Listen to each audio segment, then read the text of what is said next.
Mi nombre es Marcelo Rocha, soy psicólogo, psicoanalista. Trabajo en la ciudad de Rosario, Argentina. Desde hace mucho tiempo, quizás desde que empecé a estudiar la carrera de psicología, empecé a investigar y a trabajar en el campo de la discapacidad. Me formé en temas de autismo, pero después empecé a trabajar en cuestiones de orden social, en temas clínicos también, con personas con discapacidad, problemáticas subjetivas graves, niños, adolescentes. A su vez también me fui formando en diferentes espacios, en la clínica, en centros de día, escuelas especiales, y desarrollé proyectos sociales. En todo ese tiempo que yo iba investigando, más que nada también la teoría, yo leía, por ejemplo, autores como Freud y trabajaba la teoría del duelo, trabajaba cuestiones vinculadas a la estructuración psíquica de las personas. En todo ese tiempo de lectura yo no encontraba tanto material ni bibliografía en relación a las personas con discapacidad. Entonces empecé a investigar y a deconstruir las teorías. Allí trabajé en el campo clínico, deconstruí las teorías como para poder repensar qué hace un terapeuta en relación a poder recibir a niños con discapacidades graves, cómo abordar ese campo tan complejo, de algún modo también que nos interpela continuamente, constantemente. Iba trabajando, iba desarrollando proyectos sociales, entre ellos también creé escuelas deportivas adaptadas para personas con discapacidad. Creamos 17 escuelas de tenis adaptados en la provincia de Santa Fe, en Argentina, donde más de 300 jóvenes con discapacidades graves podían entrar a un club y poder jugar y ejercer ese derecho a ser, porque es tan fundamental la posibilidad de entrar a un club para poder de algún modo tener relaciones con otros, jugar y de ese modo ejercer el derecho a construirse como ser humano. Yo trabajaba también a su vez con las familias de las personas con discapacidad y siempre es como que escuchaba una pregunta que circulaba de algún modo por estos espacios. Esa pregunta tenía que ver con algo que los padres generalmente se hacen cuando reciben a un hijo con discapacidad y a lo largo de su vida, que muchas veces la silencian y la guardan en sí, pero que tiene que ver con una de las angustias mayores. ¿Qué será de él o de ella cuando ya no estemos? Cuando llega al mundo un niño con discapacidad, la temática tiene que ver con cómo acompañarlo, cómo construir toda su primer travesía infantil, que pueda crecer, que pueda jugar con amigos y demás. Luego sigue el circuito por las escuelas y ahí aparece la gran dificultad. Si tiene una discapacidad grave, claramente tendrá que ver con, bueno, a qué institución irá. Si la discapacidad es muy grave, también empiezan a circular más preguntas. ¿Podrá ir a una escuela común? Las escuelas especiales claramente ya dejaron de ser lo que eran antes para construirse como apoyaturas a las escuelas comunes. Entonces también allí hay un espacio que ya no está físico, es decir, los niños y adolescentes con discapacidad deberían transitar por espacios comunes. Pero insisto, a mayor gravedad de la discapacidad, más compleja es la pregunta para resolver. ¿Qué será de ellos cuando ya no estemos? En un momento yo fui convocado en la Universidad Nacional de Rosario para trabajar en la orientación vocacional de jóvenes que salían del bachiller para llegar a la universidad y querían saber qué podían estudiar. Me formé como orientador vocacional y entonces recibíamos a estos jóvenes, pero a la universidad llegaban jóvenes sin discapacidad. Y los jóvenes que tenían algún grado de discapacidad tenían que ver con jóvenes con discapacidades sensoriales o motrices. Es decir, no llegaban jóvenes con discapacidades intelectuales o mentales. Entonces esto me empieza a preocupar. Empiezo a interrelacionar el campo de la discapacidad con el campo de la psicología y de la orientación vocacional y por primera vez propongo, allá por el 2014, una práctica que tenía que ver con que podamos recibir a sujetos con discapacidades más allá de la gravedad y podamos acompañarlos a ellos a construir un proyecto de vida centrado en su deseo.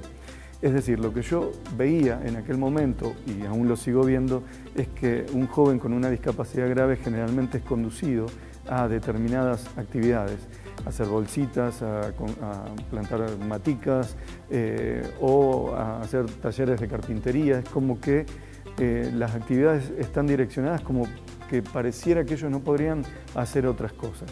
Entonces, a través de la dinámica de la orientación vocacional, empecé a recibir jóvenes con discapacidades mentales e intelectuales que llegaban muy pocos al espacio universitario y entonces yo los tomaba para investigar, los acompañaba en ese proceso de orientación para tratar de hacer mis primeras investigaciones. Pero ahí me apareció la duda más que nada la incertidumbre más crucial que tenía que ver con esto. Llegan aquí a la universidad muy pocos jóvenes con discapacidad. Me preocupaban los jóvenes con discapacidades más graves, con pluridiscapacidades, es decir, jóvenes con discapacidades motrices y a su vez discapacidades mentales o intelectuales. Algún joven con alguna discapacidad motriz que a su vez tenía algún cuadro psicótico, por ejemplo. Entonces, ¿cómo acompañarlo a construir un proyecto de vida a un joven con una discapacidad tan grave? Entonces, en ese momento me salgo del espacio universitario y empiezo a ir a las instituciones especializadas, donde allí transitaban la mayor cantidad de jóvenes con discapacidades graves. Yo quiero que se imaginen jóvenes que de repente entraban a la institución y entraban en llanto, gritos, o delirios, alucinaciones, a su vez jóvenes que no tenían lenguaje, ¿sí? O que el discurso no estaba construido, es decir, que había verborragias, cuestiones muy complejas. Entonces propuse crear por primera vez en la Argentina un espacio taller de orientación vocacional. Recibíamos a jóvenes con mucha gravedad y allí nuestra tarea era acompañarlos a construir un proyecto de vida centrado en el deseo. Eso fue en el 2014 y me llevó una experiencia de 5 años donde yo escribí mi primer libro que se llamó Discapacidad, Orientación Vocacional y Proyecto de Vida, la construcción de la autonomía centrada en el deseo. Ese libro tenía que ver con toda esa experiencia en donde pude dar cuenta de que recibir a 10, 12 jóvenes con discapacidades graves, sostenerlos en un espacio grupal de orientación y coordinación, crear estrategias diferentes para que ellos puedan de algún modo tener experiencias significativas para poder elegir, era posible. Pero lo primero que nos dimos cuenta era que los jóvenes llegaban y claramente lo simbólico del lenguaje no estaba instalado, es decir, nosotros le preguntábamos ¿qué les gustaría hacer cuando sean más grandes? Y claro, ellos no comprendían o de repente empezaban a decir incoherencias. Entonces, lo primero que nos dijimos es lo siguiente: con estos jóvenes que no tenían los recursos simbólicos e imaginarios construidos, teníamos que construir experiencias. ¿Qué significa esto? Cualquiera de ustedes que estén escuchando podrán entender claramente de que nosotros elegimos qué queremos ser y hacer en nuestra vida en base a que en algún momento de nuestra vida, generalmente cuando terminamos el bachiller, hacemos una resignificación de todo nuestro pasado, es decir, de todas las experiencias que vivimos desde que fuimos niños hasta que nos fuimos construyendo, las cosas que nos gustaron, que no nos gustaron, las resignificamos en este momento en que tenemos que empezar a elegir qué queremos hacer de nuestra vida. Yo soy psicólogo, soy psicoanalista porque evidentemente en mi historia pasaron muchas cosas. Muchas personas que me miraban y me decían, che Marcelo, vos podés escuchar, qué lindo, mirá cómo las cosas que vos me contás están buenas, me hacen pensar. Entonces la gente que me rodeaba y me decía esto me ayudaba a entender de que quizás ese era mi camino. Quiero que se comprenda de que nadie puede elegir una carrera o un hacer en la vida si no pasa la experiencia de grupos, si no tiene un lugar en la vida de otras personas, si no vive experiencias. Y el problema es que las personas con discapacidades graves tienen pocas experiencias significativas. ¿Qué significa? Muchos ni siquiera eligen qué ropa se van a poner. Pensemos en un joven, en un niño con síndrome de Down, en donde todo el tiempo se está decidiendo por ellos, se está haciendo por ellos, se los trata como niños eternos y cuando llegan a la etapa adulta siguen siendo niños y lógicamente que un niño que no ha aprendido ni siquiera a elegir sus propias cosas, menos va a elegir qué quiere ser en la vida. Construir un proyecto de vida no tiene que ver solamente con estudiar y trabajar. Construir un proyecto de vida significa hacer algo que de algún modo me haga sentir bien. Los seres humanos, yo lo vengo diciendo en todas las conferencias que vengo dando, estamos regidos, estamos comandados por la pulsión sexual. Somos seres sexuados y en tanto y en cuanto necesitamos hacer cosas para drenar esa energía sexual en diferentes haceres. Cuando logramos hacer eso, claramente necesitamos trabajar, necesitamos estudiar. Las relaciones de amistad son relaciones desexualizadas que claramente lo que tienen que hacer, lo que logran es sublimar, canalizar toda esa energía que tenemos dentro.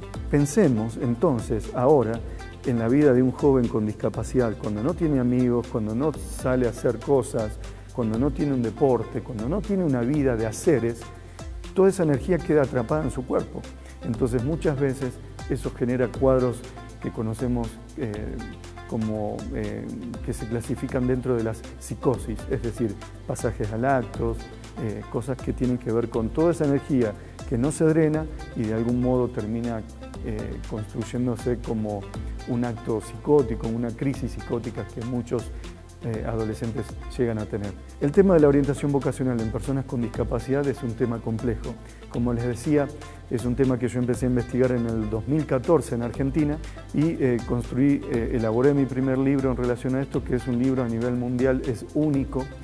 Hoy en día en Argentina las escuelas especiales tienen su espacio de orientación vocacional. ¿Qué significa? Que la orientación vocacional consiste en uno o varios orientadores que toman a un grupo de jóvenes con discapacidad, los acompañan por un tiempo, 1 o 2 años, para que ellos puedan elegir qué hacer de su vida. Experiencias tuvimos muchísimas. Jóvenes con síndrome de Down que de repente estaban todo el día con una muñeca jugando como que parecían infantilizadas, empezaban a acompañar y a hacer trabajos de pasantías con docentes de nivel inicial y allí se insertaban en un espacio de colaboradoras, de asistentes de maestras jardineras. Un joven con un mutismo selectivo, es decir, lo que se conoce como autismos, también cuando se le habla a veces a un joven y el joven construye como una caparazón, es decir, se inhibe, que todo el tiempo estaba transitando la institución especializada. Hoy se recibió como asistente de profesor de tenis. Es el primero en Latinoamérica en hacerlo. Las personas con discapacidad pueden construir un proyecto de vida siempre y cuando nosotros creamos que ellos pueden. El problema es que cuando nosotros no creemos eso, ellos a veces no tienen los recursos para poder construir su propio proyecto. Entonces, nuestra idea es acompañarlos. Por eso la tarea fundamental del espacio taller de orientación vocacional es eso. En las universidades, recibir a las personas con discapacidad y acompañarlas para ver qué van a estudiar, qué pueden hacer y si no, que puedan construir un qué hacer. Eso se hace claramente a través de esa dinámica que es la orientación vocacional. Y las familias claramente necesitan otra apoyatura porque el orientador vocacional trabaja con el joven que está construyendo su proyecto de vida, pero a su vez de algún modo sostiene a la familia. Los seres humanos, decía Freud, de algún modo intentan ser felices en esta cultura construida patitas al revés.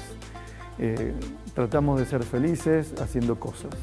El proyecto de vida tiene que estar de algún modo, tiene que ser ofrecido para que las personas con discapacidad lo tomen, lo construyan a su modo y en base a su deseo. Esto es posible, la experiencia me ha permitido pensar en esto, así que bueno, mi intención es contagiarlos un poquito acerca de estas cuestiones. Claramente es muy difícil transmitir lo que es la orientación vocacional en 15 o 20 minutos, pero el sentido básico creo que lo he transmitido.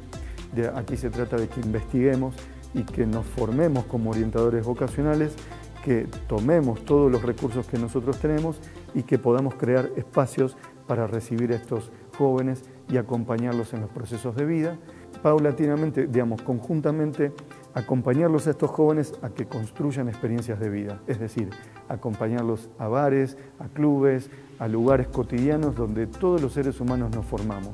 Es allí donde el proyecto se puede construir, es allí donde el joven con discapacidad puede decir, yo no había pensado esto, me gustaría trabajar de mesero. ¿Por qué? Porque alguna vez los pudimos acompañar a que tengan una experiencia de ese tipo. Si no tenemos experiencias de vida, es muy difícil elegir. Por eso, trabajemos en orientación vocacional para que cada uno pueda hacer lo que desea y al hacer se sienta más humano.